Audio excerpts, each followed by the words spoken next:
Salut tout le monde! Je vous retrouve aujourd'hui avec un nail art en one stroke, mi-papillon, mi-fleur selon l'angle sous lequel on le regarde.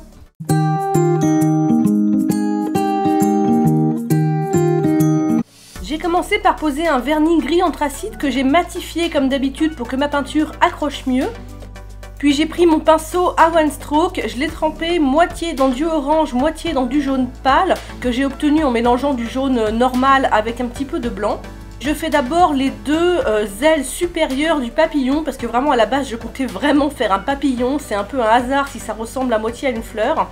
Donc je fais d'abord les deux grandes ailes du papillon et ensuite les deux petites ailes du bas que j'ai fait un petit peu plus courtes, enfin que j'ai essayé de faire un petit peu plus courtes et un petit peu plus rondes. Dans cette vidéo, je suis passée directement dans le vif du sujet sans vous expliquer les bases de cette technique, mais si vous ne les connaissez pas ou vous voulez réviser, je vous invite à aller voir la vidéo que je vous mets tout de suite en annotation. Comme pour tout one stroke, je fais une deuxième couche pour que les couleurs soient bien vives et bien opaques. J'ai ensuite pris mon petit pinceau de détail et de la peinture acrylique blanche un petit peu diluée pour qu'elle soit plus facile à travailler et j'attaque les contours de mon papillon en commençant par les ailes du haut. Désolée pour cette partie qui est un peu floue, vous allez voir après ça va aller mieux. Et donc j'ai voulu reprendre la technique des fleurs russes, c'est d'ailleurs peut-être pour ça que mon papillon finalement ressemble plus à une fleur qu'à un papillon. Donc en fait la technique des fleurs russes c'est de faire comme s'il y avait 3 pétales dans le pétale, donc là c'est des ailes. Mais en fait vous voyez je fais comme un petit pétale pointu un petit peu au centre et ensuite je viens faire les deux côtés et du coup ça donne un aspect un petit peu plus original je trouve que de faire le contour tout simple.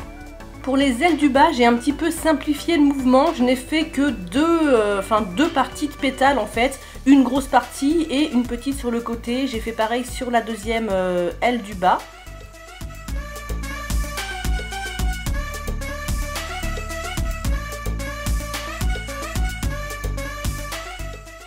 J'ai ensuite rajouté deux petites antennes à mon papillon.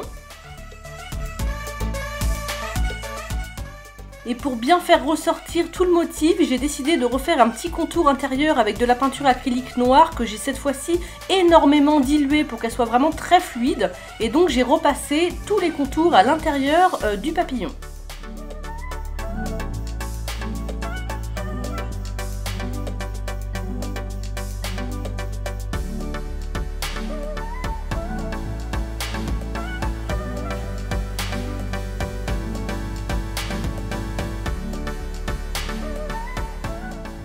Je viens ensuite recouvrir le tout avec un top coat en vernis semi-permanent, tout simplement pour pouvoir incruster mon petit strass à l'intérieur avant catalysation bien entendu. Donc je pose mon petit strass au centre et je vais catalyser sous ma lampe LED 30 secondes. Si c'est une UV, vous mettez 1 minute. Si vous n'avez pas de vernis semi-permanent, vous pouvez bien entendu poser votre petit strass avec un petit peu de colle, ça fonctionne très bien aussi. J'espère que ce nail art vous plaît. Si c'est le cas, n'hésitez pas à mettre un petit pouce bleu sous la vidéo. Pensez aussi à vous abonner à ma chaîne et vous pouvez aussi me suivre sur mes réseaux, sur mon blog, sur Facebook ou sur Instagram. Je vous fais plein de bisous et je vous dis à très vite.